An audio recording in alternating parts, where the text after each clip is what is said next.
Podcast Answer Man, episode number 403. Entertaining, educational, and encouraging content that makes a difference. This is GSPN.TV. Join the community. Hey, this is Chris Brogan from chrisbrogan.com, and you're listening to the Podcast Answer Man.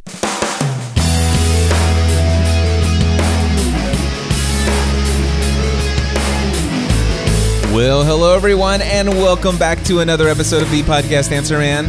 My name is Cliff Ravenscraft, and this, my friends, is the podcast devoted to helping you take your message, your business, and your life to the next level. That's right, my friends. It does not matter if you're brand new to this online content creating world we live in, or if you've been creating content for many years. There's something we can all do to take everything we do in life to the next level. And well, my friends, here in this 403rd episode of Podcast Answer Man, I am excited about the content that I'm going to be sharing with you today, and I'm just going to jump right into the first topic and say, hey guys, are you a little bit bummed that Serial came to an end? Now, I've shared my thoughts on the hype that surrounds this Serial podcast. For those of you who may live under a rock and you have no idea what I'm talking about, NPR's Sarah Koenig had created this phenomenon known as Serial, a podcast that is told in a series of it's one story told as a series of episodes over a period of time.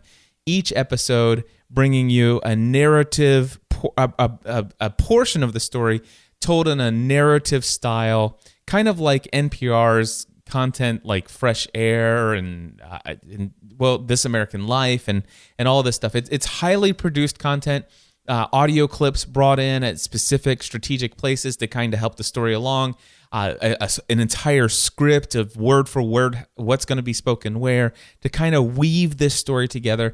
One episode of a particular show like that, specifically Serial and other podcasts like it, like, I can't even think of his name right now, but the Startup Podcast with the Gimlet Media guys.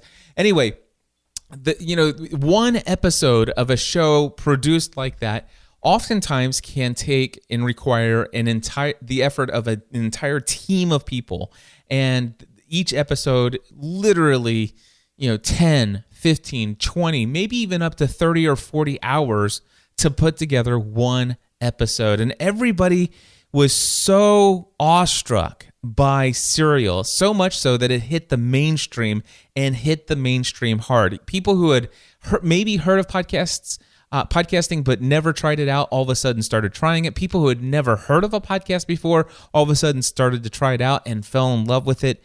And it was this massive mainstream phenomenon, the most successful podcast as far as the overall downloads, overall audience.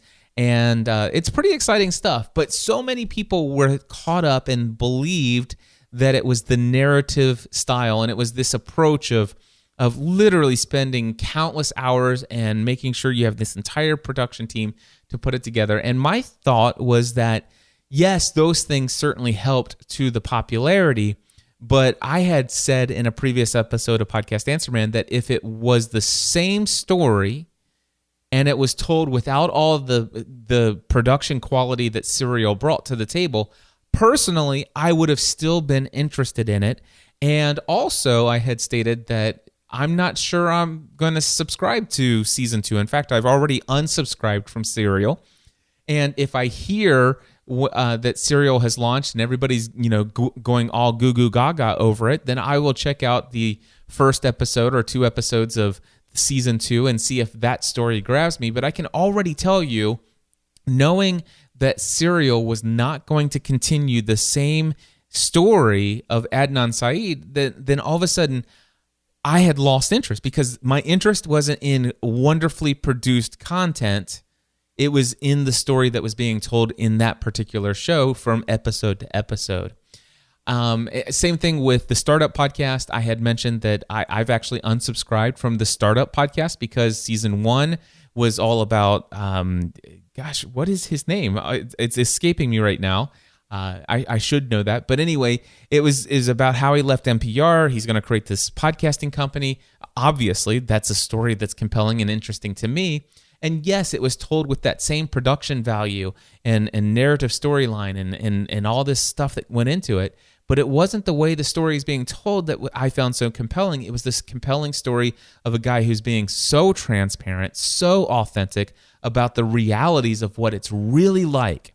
Good and, more importantly, the bad included, in the story, in what's being shared. And that, for me, is what drew me in. And, of course, season 2 is going to be different. He's bringing in a co-host, and they're supposedly going to tell somebody else's story. And I don't find that format as compelling. So I had mentioned to you that I would probably subscribe to a podcast that continued this story, even if it wasn't in the same narrative or highly produced form that Serial was. Well, I'm telling you that I found a podcast that I am in love with, and it is called the Undisclosed Podcast. You can find this at undisclosed-podcast.com. That's, again, undisclosed-podcast.com. Or you can, of course, just go into you can go into iTunes or your favorite podcast directory and search for Undisclosed Podcast. The tagline is The State versus Adnan Syed.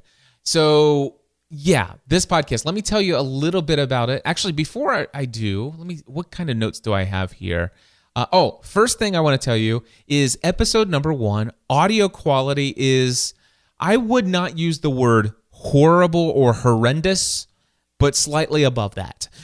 So on a scale of 1 to 10, with 10 being the best audio quality that you could have in a podcast, I would rate it somewhere around a 4.5 on the audio quality scale. I'll tell you what, you're going to hear it yourself anyway. So what I'm going to do is I'm going to play a 2.5-minute audio clip where the main host of the show, and there are 3 people on the show, but where the main host of the show explains who she is and why she created this podcast. So let me go ahead and play that for you now. Now, before I tell you what the podcast is about, it's best that I start by telling you what it is not about. This podcast is not Serial Part 2. We have no affiliation to Serial or to the amazing team of This American Life. We're completely independent, we're a team of volunteers, and we're only connected to that podcast because we're examining the same case. But, having said that, if you actually haven't heard Serial, you have to go back and listen to that before you start listening to our podcast. Because we're going to be referencing both people and events, like the Nisha call and the Lincoln Park pings, that you already should have some background on. Otherwise, none of this is going to make sense. Now, to tell you what Undisclosed is about, we are not journalists or podcasters. We're 3 lawyers who are interested in the minute details of the case of the state versus Adnan Syed. We like getting into the weeds, and we plan on taking you with us. This is not going to be a beautifully crafted narrative like Serial, but it will be a run down many rabbit holes in the case. We aim to bring some new analysis to the things you already heard, share some things you probably never have heard, and answer some of the most frequent questions that I get asked as I talk about the case and about Serial across the country. I'll start by telling you a bit about myself. I am an attorney with a background in immigration and civil rights law, but for the past few years, I've been working in the national security sector. I am currently a National Security Fellow for the New America Foundation, and I do some independent consulting in national security. I also happen to be someone who is connected to the case on a very deep and personal level. I've known Adnan since he was 13, and he is my younger brother's best friend. Our parents have lived in the same neighborhood for a very long time, almost 20 years. And my family and I have been there through Adnan's arrest, through his conviction, through the appeals over all the years. And after 15 years of frustration with the appellate process, I decided that it was time to get a journalist to look at this case. And that's why I reached out to Sarah Koenig. So, that means that I'm not necessarily an unbiased observer in this podcast. I do believe Adnan is innocent. But I'm open to objective analysis by others, and I'm glad to have Susan and Colin here because they're going to be providing that.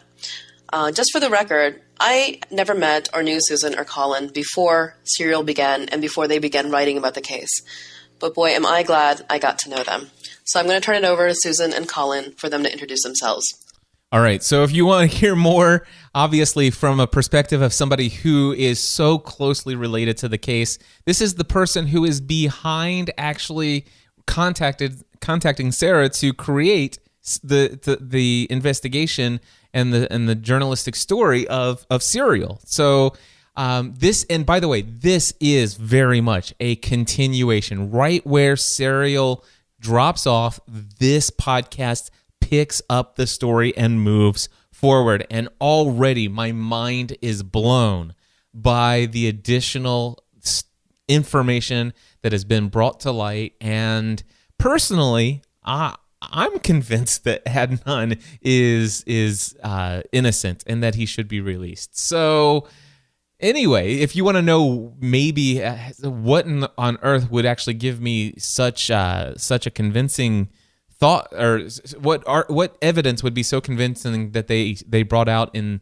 just the first few episodes of Undisclosed that would make me state that, then I encourage you to check out the Undisclosed podcast. Like I said, by the way, episode number 1 is all about Adnan's day. So the 3 hosts of the show go through and talk step by step everything that is known and everything that is not known about Adnan's entire day, the day that Hay was murdered.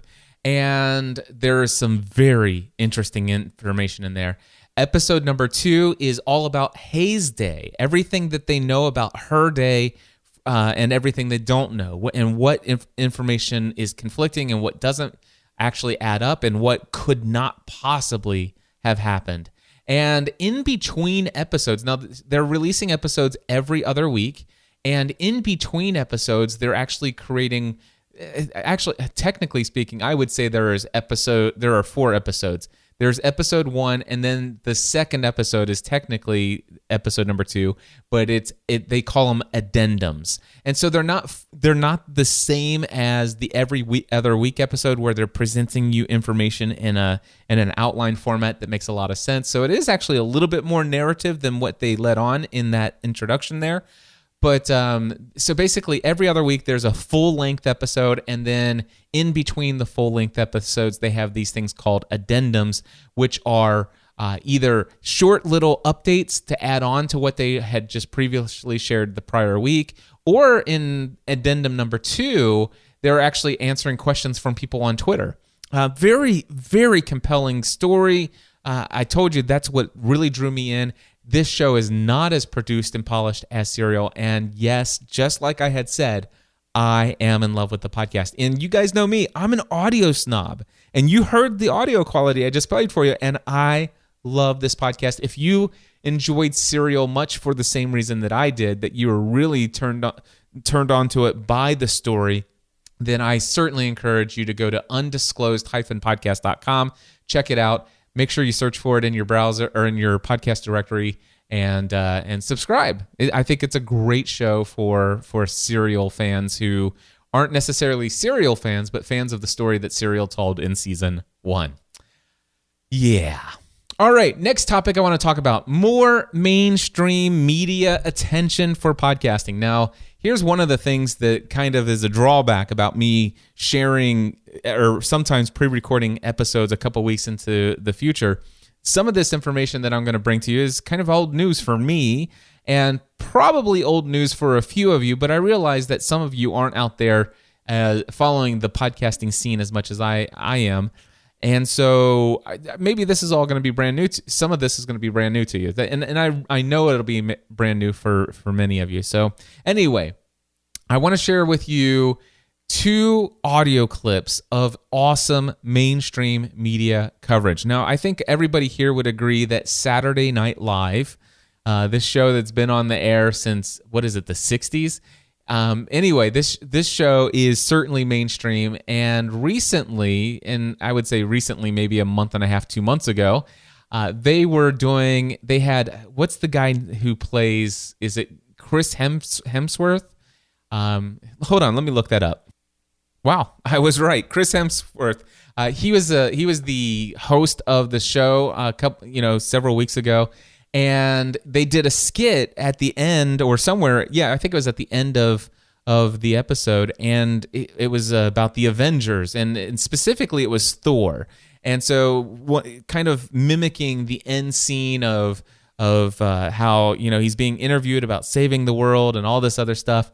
And there was something very interesting that Thor was promoting when he was quote unquote being fake interviewed for this live newscast.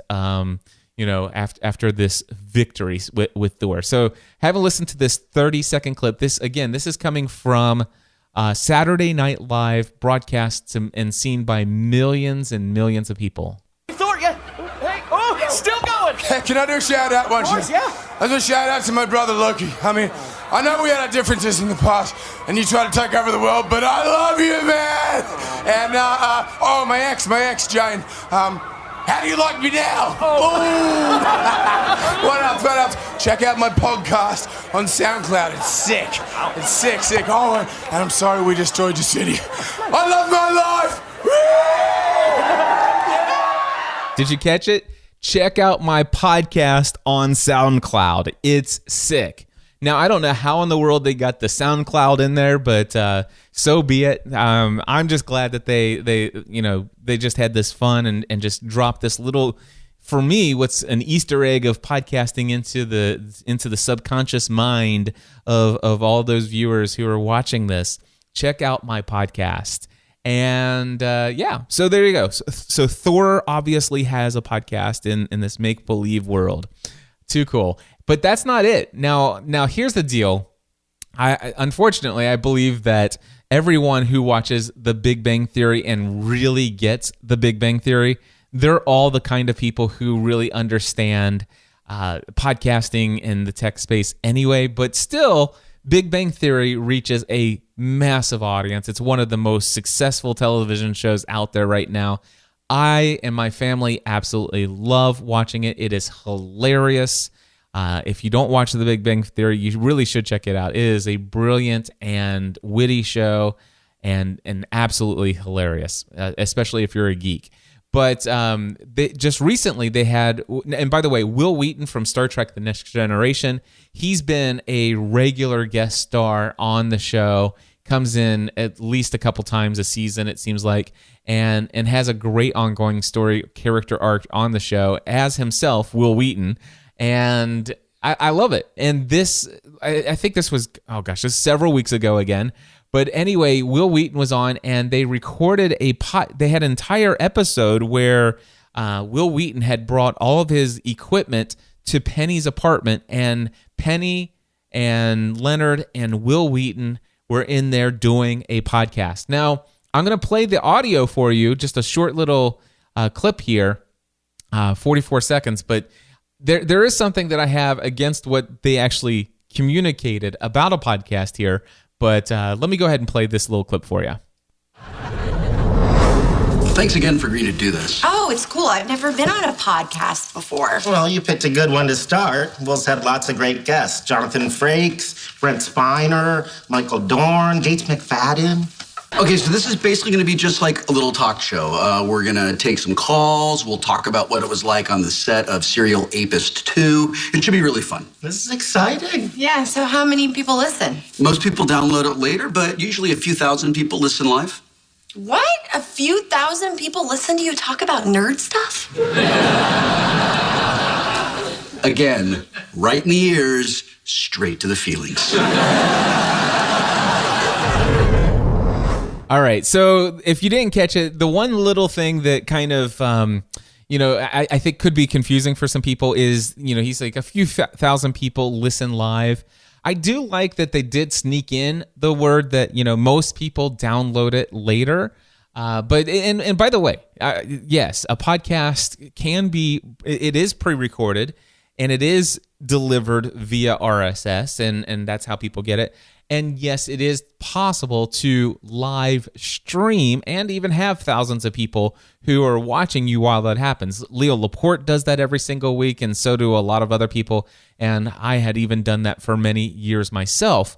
So there's nothing in there that is completely inaccurate, but I don't I hope that many people who aren't as familiar with podcasting don't come away with this idea that podcasting is live.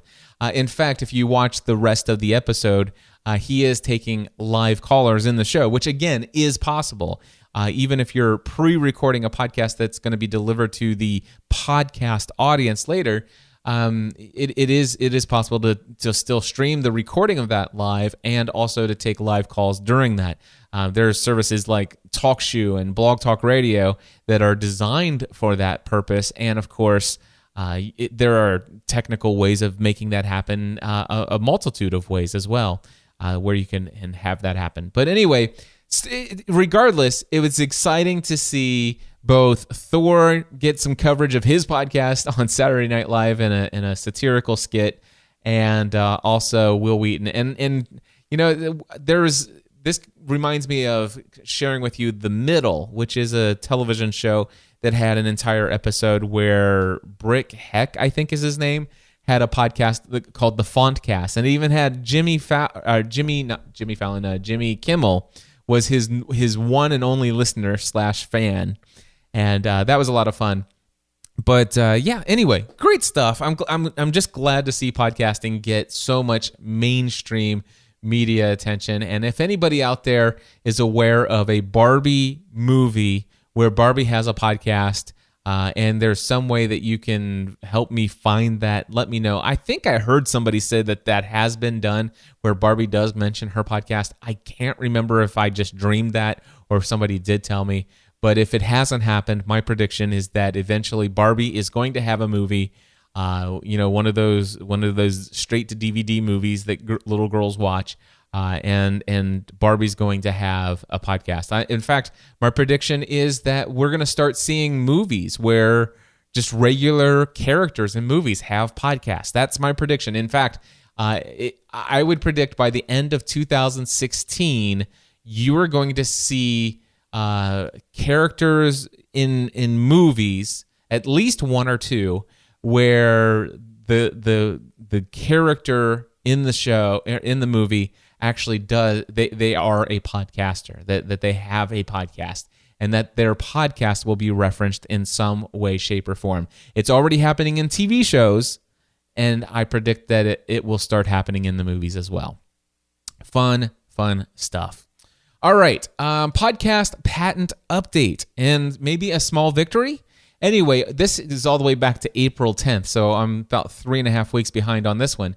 But for those of you who will recall, for the last several years, we've been following this podcasting patent trademark lawsuit that was happening between Personal Audio LLC, aka a patent troll, and who had sued Adam Carolla, and who else did they sued like two other people as well.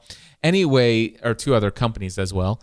And the lawsuit had been dropped, and they decided to no longer pursue podcasters at this time.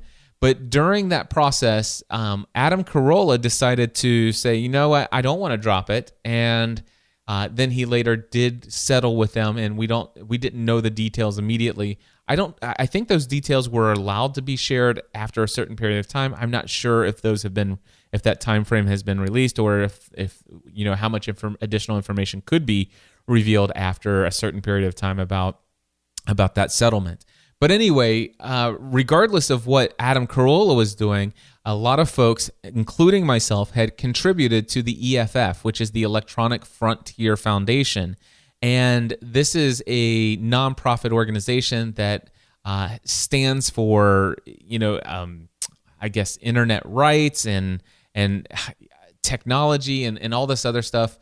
But they were actually going to aggressively attack this Personal Audio LLC's claim on the patent for podcasting by trying to get the patent invalidated. Well, I'm going to read to you from a statement on the EFF website. I'll put a link to this in the show notes over at podcastanswerman.com/403. Here's what it says from their website. The U.S. Patent and Trademark Office invalidated key claims in the so-called podcasting patent today after a petition for review from the Electronic Frontier Foundation, a decision that significantly curtails the ability of a patent troll to threaten podcasters big and small. We're grateful for all the support of our challenge to this patent. Today is a big victory for the podcasting community, said EFF staff attorney Daniel Nazer. We're glad the patent office recognized what we all knew, that podcasting had been around for many years and that this company did not own it. The podcasting patent became big news in 2013 when a company called Personal Audio LLC began demanding licensing fee from podcasters, including Adam Carolla and 3 major television networks. Personal Audio doesn't even do podcasting itself, but instead used its patent to claim infringement and collect payouts from actual creators. In petitions filed with the patent office, EFF showed that that Personal Audio did not invent anything new before it filed the patent application, and in fact, other people were podcasting for years previously. Earlier examples of podcasting include the internet pioneer Carl Malamuds, his Geek of the Week online radio show, and online broadcasts by CNN and Canadian Broadcasting Corporation.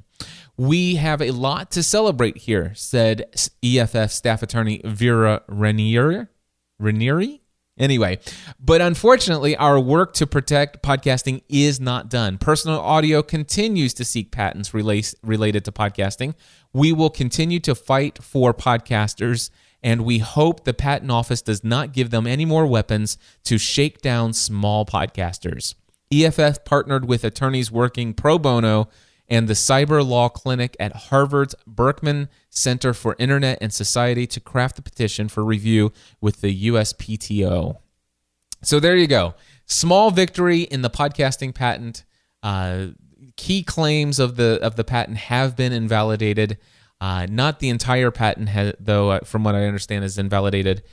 And from what I hear, Personal Audio LLC is continuing to try to even win more patents related to the technology that supposedly is podcasting. And, I said this from the very first time I reported on the podcasting lawsuits and this patent that they were awarded, that I do not believe this is anything for any of us to worry about. With Personal Audio backing out or dropping their case against Adam Carolla and the other folks in the lawsuit that they had raised, and also now with this report from the EFF that the Patent and Trademark Office have invalidated key claims to this so-called podcasting patent. This is great news, and yes, it is cause for, I believe, celebration in the podcasting community. So great news there. It looks like even further protection for us as podcasters from these patent trolls.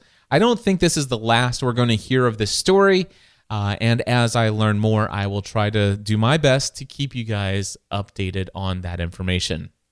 Now, the next story I want to talk about is another milestone victory for my friend Ijama Eleazu. Now, I have talked about Ijama before, just a couple episodes ago. It seems like I told all about how Ijama found her voice, where she had created 2 different podcasts. Neither podcast made it even past the 3rd episode, and she did not give up. She decided to instead continue to try to find what her passion online was. She ended up just freely taking over a podcast that was offered to her, one of her favorite podcasts that had quote unquote what we call pod faded. And she's been doing that show for a very long time. And then of course I also shared how she was recently, as far back as just a few months ago, featured as a highlight in the spotlight as the #1 resource for growing your business as an Etsy business on the official Etsy blog. Well, just a couple of days ago, I got an email from my friend Ijama, and she writes this. And by the way, I did get permission from Ijama to read and share all of this with you. Anyway, she says, "Hi, Cliff. I hope this email finds you well. I recently got an email from the agency that represents Intuit, and they said that Intuit wanted to sponsor or advertise on a crafting podcast, and that they picked mine. They might have picked others too, but I don't know. They want me to promote their QuickBooks for Self-Employed product. I didn't get excited about it initially and kept it under wraps just because I have had a couple of quote-unquote interested parties, but never followed through. Well, I gave them my rates thanks to guidance from you, and I checked my email, and they said they want to start off with a 1-month advertising campaign, a trial to start next month. They didn't even flinch at my rates and never once asked me how many downloads I have. You were absolutely right. They asked me to send over a contract/paperwork for them to sign. Alas, I don't have any such document. Can you please direct me to a resource or somewhere I can get a template for a podcast advertising contract that I can draw up for them? If you know of one, that is. Thank you, Cliff. You really helped to make all of this happen. Now, again, Ijama is an alumni of Podcasting A to Z, and of course, in that particular course, I do help and people understand, the potential with sponsorships and how you can negotiate a sponsorship deal, and one where it's not based on just pure numbers and stuff like that. So she followed through with all the stuff that I had shared in the course, and she successfully did it. In fact, she had requested, is there any way that you would share maybe an advertising or sponsorship contract that you had with one of your sponsors? And so I did. I shared that with her. In fact, if you want, I'll put a link to that in the show notes. Again, podcastanswerman.com/403. I did blur out or erased some of the more prominent information as far as dollar figures and stuff like that. But I am going to share with you guys the exact word for word contract that I had with my sponsor. Anyway, let's see here. I asked her if I could share this email, and she asked me if I would wait until she contacted them, and that also that they make sure that they signed the contract. She didn't want to do anything that might risk getting this thing to go through. So she sent me 2 different updates. The first update, she says, they signed. Oh my gosh, this is so real now. They're happy with the response. Let's see. If they're happy with the response, I'm hoping that they're hoping to get new signups. They'll extend the contract for longer. I pray that my audience will respond favorably and that this will become a long-term relationship with them. Thank you, Cliff. So first of all, let me just speak to you, Ijama, and also to everyone else about this particular update. And that is the idea of having a 1-month sponsorship, or actually this is an advertising campaign. And I'll explain to you why. While I was reading her original email, I actually changed the word sponsorship to advertising, and you'll understand why in just a few moments.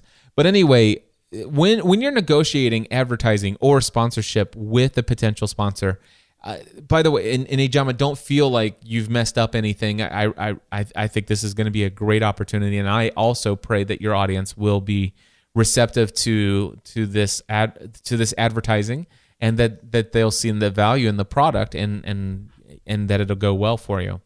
But here's the deal. My recommendation is when you're negotiating these, and certainly for you, Ijama, in the future, my recommendation is to always get them to commit to a absolute minimum of 3 months. And I would recommend 6 months. I would do hardcore negotiation for 6 months minimum.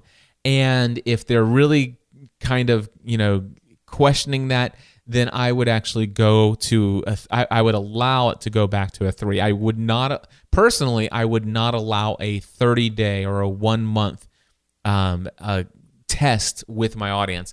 And the reason is that if your show is on a weekly basis, that means that honestly you're only going to give them 4 pieces of exposure to this message. And from what I've found myself to be true, and certainly I actually heard this from other marketing people in the past, that it takes several touch points, sometimes between 7 to 10 touch points with somebody with a message before they take action. So it might be the 5th or the 6th time that they hear it week after week after week, where it finally clicks for them and it's like, yeah, I'm going to do that. And I certainly found that to be true with the response to my sponsorship that I had with Mardell Christian Bookstore, my sponsorship with Contemporary VA for my virtual assistant podcast, and also for anything that I promote of my own products and services. It's usually not the first time people hear about it on the show, but it's the 3rd, 5th, 7th, 10th, 20th time that they hear something that they're really starting to pay attention, and also to know that, hey, this sponsor isn't just a fly-by-night that's here today, gone tomorrow, but this is somebody who's made a commitment to financially, making my favorite show possible that I listen to every week. So there's a little bit of that going on in there. I do hope. It seems to me like a self-employed budgeting / money management / whatever Intuit self-employed is. QuickBooks self-employed. I'm a QuickBooks Online user myself, and gosh, QuickBooks Online would be a perfect sponsor for me because I use them.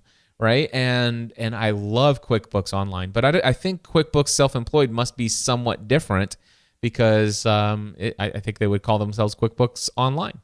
But I'm a self-employed person, but I use QuickBooks Online. Anyway, I don't know where I was going with that, but here's her update number 2. She says, "Hi Cliff, here it is. I actually talked with my contact for Intuit to get the okay for you to share this information on your show. I just really wanted to be on the safe side and not step on any toes.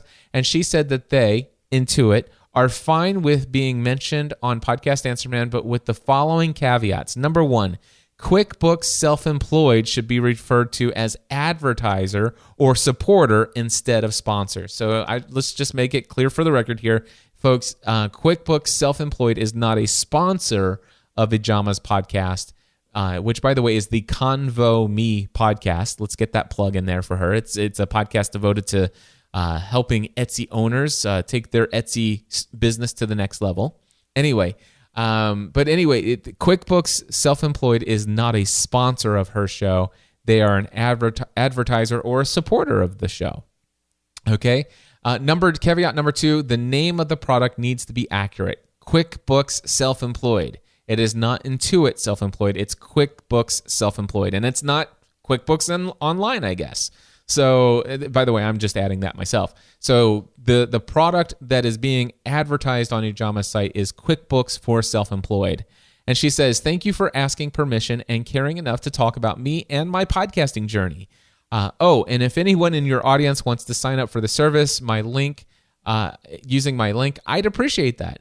I don't have it active yet. Actually, I checked and she does have it active now. So it's at convome.com/QuickBooks. All right, that's Convo, CONVO, me.com/QuickBooks. And that will take you over to QuickBooks Self-Employed. In fact, let me click on that and see how it looks different than, it actually looks, well, actually, it says QuickBooks.intuit.com once it gets there. So once the forwarding has taken place. So I can't tell if it's actually different than QuickBooks Online. So I don't know. But anyway, congratulations again. I am so happy for you, Ijama. And folks, I just wanted to share that story with you guys so you could hear what some other people are able to accomplish. Ijama did not negotiate her advertising / supporting contract with Intuit based upon numbers, but instead was able to negotiate a fee per flat fee per episode. And they are hoping for some return. My recommendation for anybody out there, obviously, like I said, try to get them to commit to 6 months minimum. If you can't get that, then certainly I would recommend being a stone wall on 3 months minimum. The other thing that I would recommend in the future for these things is not just having an affiliate link so that they can track where it's coming in, but if you can, and this is not always possible, but if you can, try to arrange for some kind of discount that would be offered to your audience when they use a specific promo code or discount code that they can type into a little box on a shopping cart. Now, again, not every affiliate's going to have the ability to track that or have a desire to give an additional discount on top of that. But anyway, if you can pull those kind of things off, these are like things that would just add to their ability to track what's going on. Certainly, people could just go, potentially just go straight to the service, and for them it might be the same exact cost if they type it in or use your link. And so if, the thing is your hardcore audience that knows that you're going to benefit financially by them using your link, those folks are going to go through the trouble of signing up through you and your link. But giving them a discount incentivizes them to not just go without them being tracked. Does that make sense? Yeah. So anyway, congratulations again. Very exciting stuff, and very happy for you. All right, my last big topic of the day, and it's a little bit of my personal story here. Back in episode 389, this was back in January of this year, I did an episode that was titled "When Social Media Strategies Clash," and that's really not the reference here, but this second part of the title is "And Thoughts on When Someone Tells You That You Don't Have Credibility." And I had shared with you that in that episode that there's somebody that basically said, I listened to your Pursuing a Balanced Life podcast, and you had mentioned something about how, today people know you as Podcast Answer Man. Wouldn't it be funny if down the road people knew me at just as many, or if maybe not more, people knew me as the Fitness Answer Man? And so I had a comment from somebody on my podcast website. Somebody put a comment on the blog and said something like to the effect of, I've been following your day one journaling. One thing is clear, you're not a health and fitness expert, not even close. And you're pawning yourself as legit in the health and fitness area, when you are not. All right. And so I devoted a lot of episode 389 to talking about, my feelings on when somebody tells me that I'm not credible, and how I'm not going to stand for that. If I feel like I want to be a credible source in something, how I actually feel like I can become a credible source in that area if I choose to be a credible source. And by the way, I made the decision back then that I would be a credible voice that people would look up to in the area of health and fitness. And when I said that was, would you actually look at a picture of me or actually see my full body face to face and say, yeah, I'm going to look at him for health and fitness? No, back then, probably not. Not just by judging me as a book, judging me as a book by my cover, which was my physical appearance during that day, during that time. But when I had said that, I was already 2 months into a journey that of a transformation that I had made in my life that has continued on since. But anyway, so I said, you know what? No, yes, I am credible, and if I want to be the Fitness Answer Man, I can be the Fitness Answer Man. But in reality, I wasn't trying to say I'm setting myself up to be an expert, that I want to be a health and fitness expert. I was just saying, wouldn't it be cool? Wouldn't it be funny? Wouldn't it be just wild and crazy and out there if there were just as many or more people who knew who knew me as the Fitness Answer Man than Podcast Answer Man? And I just threw that out there casually, and then all of a sudden I got this person that says this, right? Well, I want to tell you some exciting things. Well, first of all, I want to tell you that I went ahead and did something, and I probably won't do anything with it, but I made the decision. I went ahead and purchased a new domain, fitnessanswerman.com. All right. And if you haven't done so, or if you're in front of a browser, how about this? Go over to fitnessanswerman.com. I'm trying to type it in here right now. So there you go. I just wanted to make sure that it's working. Fitnessanswerman.com. And basically, it's just going to point you over to my Pursuing a Balanced Life podcast. Now, this podcast has 607 episodes in it, and I will tell you, I am becoming I'm becoming fairly knowledgeable about fitness and health. Certainly, it's a slow process of taking on information. There's tons of information out there, but obviously, I'm experiencing change within my own body and my own experiences, and I'm seeing some significant results as well. And you know what? I love sharing my journey with folks, and that's what I do with my Pursuing a Balanced Life podcast. So right now, fitnessanswerman.com just takes you over to that particular podcast. If you haven't checked it out, I encourage you to check out Pursuing a Balanced Life. It's my favorite show that I do. And I actually enjoy doing Pursuing a Balanced Life even more than this show. So check it out, pursuingabalancedlife.com or fitnessanswerman.com. But you know what prompted it? It was actually an email that I got from Sam Crump. And this email from Sam is the same type of email that I've been getting from literally hundreds and hundreds and hundreds of people. And this is not an exaggeration. Literally hundreds of people are writing me emails just like this. But it was Sam's email that actually, as soon as I read it, I'm like, okay, I'm going to go get fitnessanswerman.com. All right, so here it is. It says, "Good morning, Cliff. I hope that Vegas is going well. I just wanted to say that you can add another name to the list of people you have inspired to get back into fitness. I've been following all of your podcast episodes on Podcast Answerman and Pursuing a Balanced Life since last fall. Then I took the January Podcasting A to Z course and launched bullhornleadership.com. I've been inspired by your fitness journey, and I knew that I needed to get back into it myself. I'm 50 years old and 215 pounds. 5 years ago, I did a 3-month boot camp program and lost 30 pounds and felt great. But I gained it all back, of course. It wasn't until yesterday when I saw the company photo taken of me at my new job that I was horrified. I listened to your interview with Ray Edwards going over your journey once again. So this morning, I hit the gym at 4:45 a.m. and it felt great. I can't wait to go back tomorrow, and my wife is going with me. God bless, Sam." You know, this, like I said, this is very similar to a lot of emails that I'm getting on a consistent basis. And in fact, if you're not following me on Facebook, I encourage you to go to facebook.com/Cliff Ravenscraft. And, I think I have room for 397 more friends before I reach that 5,000 friend limit on Facebook. But beyond that, you can click the follow button and it shares all the things that I share. But every single day, at least 6 days a week, minimum 6 days a week, every week.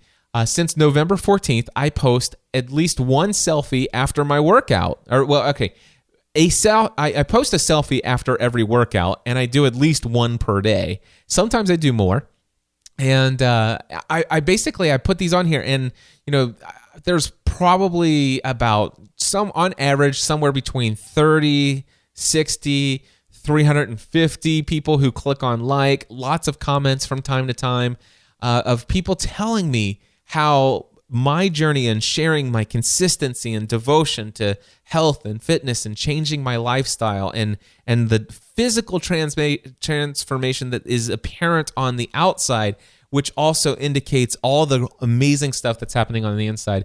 Just story after story of people who are being inspired by it. And it makes me feel great. And by my sharing that with other people and sharing my success with them, hearing how my sharing all of that is inspiring them continues to motivate me. So it becomes this cycle of motivation. So my doing my stuff motivates and inspires them when they share with me how what I've done has motivated and inspired them. Their sharing that continues to motivate and inspire me to continue on doing more. And it's having ripple effects. And I love hearing stories of how I'm starting to do this, and now my wife is starting to do this, and now our kids are starting to get involved, and our lives are radically being changed and transformed. And my friends, that is why I do what I do. I don't do all of this stuff to make money. Yes, I love to make money. Trust me, that is a very important, key, critical part of my business. But it's not why I created this business. I created this business because I had a desire to take my experiences in life to help encourage and inspire other people, educating them with the information from my experience or the education that I've gotten from other sources, and taking all of that stuff, processing it, and sharing it in a way that will inspire and encourage others to make their lives better. That's why I do what I do. And yeah, so fitnessanswerman.com. I don't know where that's going to go. Have no idea. But I figured I better pick up the domain before somebody else snatches it. So So there you go. So not only am I the podcast answer man, but at some point in the future, I believe a lot of people will consider me to be a fitness answer man as well. And in fact, many people already are. Pretty wild stuff. Well, I think I'm going to wrap it up with that. And before I go, I just want to say I encourage you to launch your podcast. What are you sitting around waiting for? Why are you listening to me every single week? I know that I don't always talk about podcasting, and there's some of you who have no intention of creating podcast, and that's perfectly fine. I just want to say, if you have no desire to create a podcast, I don't feel bad at all about that. And if you want to continue to listen to me every single week and never have a desire to do a podcast, I'm honored to have you here. But here's the situation. There are several of you out there who do want to launch a podcast. You've been thinking about launching a podcast for months. And some of you, yes, matter of fact, I know some of you by name, have told me that you wanted to create a podcast and you've been wanting to do it for years. And you're still sitting on the fence. You're still putting it off. You're still making excuse after excuse for it not happening. I don't have the right equipment. I haven't found the right topic. I don't think I have the time. I don't blah, blah, blah, blah, blah. Well, let me tell you something. It is time to get off the fence. Every single week, podcasting is getting more and more popular out there in the mainstream, the main culture. Even if you were to start today, in a couple years from now, I promise you would be considered a pioneer in the space. Even though we're 10 years into podcasting, if you started today, in a few years from now, you would be considered among the ranks of the pioneers in this space. And so now is a perfect time to launch your podcast. And don't worry about what equipment you need. In fact, I would encourage you to head over to first learnhowtopodcast.com. It's absolutely free. And if you're an extremely technical person, you would never need to hire me. You would never need to buy any products or services from me.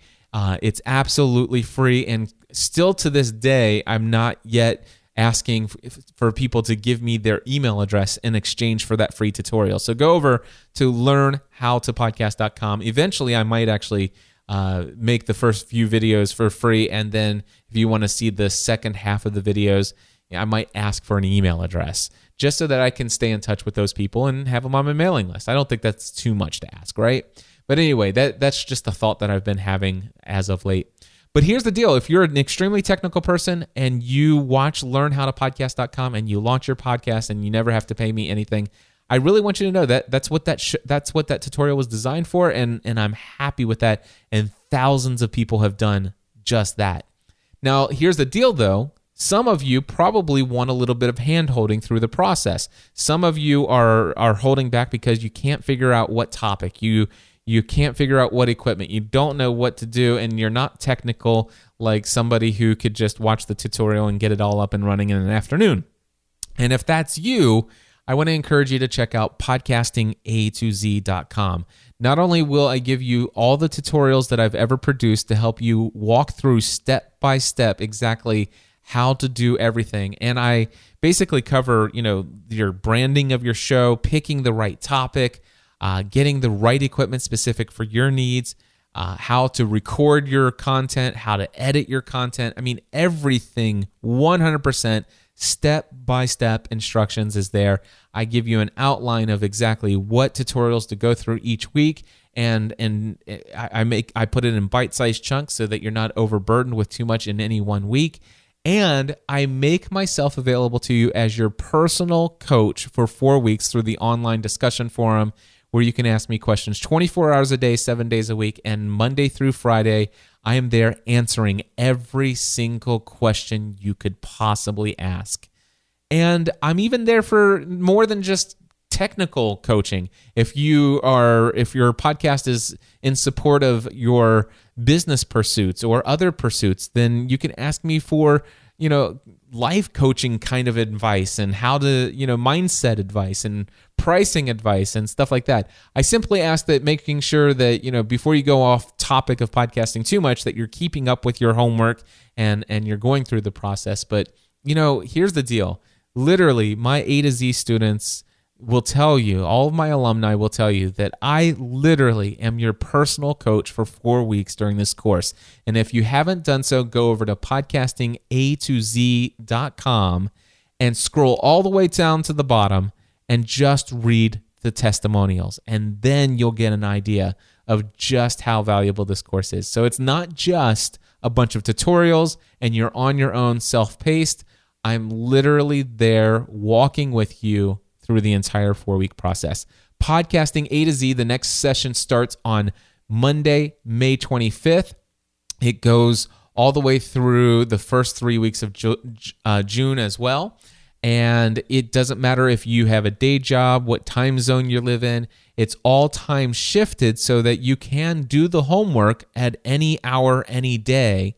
And that's worked for over 440 students who have successfully gone through this course. And by the way, not a single refund ever requested. 100% satisfaction from all 440 plus students who have ever gone through the course. Not a whole lot of online courses could tell you that, and I still can. So I'm so excited. I would love the opportunity to work with you. Again, my next session starts Monday, May 25th, 2015. I'd love the opportunity to work with you for a total of 4 weeks. And if you are interested, head over to podcastinga2z.com. And with that, my friends, until next time, I encourage you to take everything you do to the next level. Podcast. It's a man.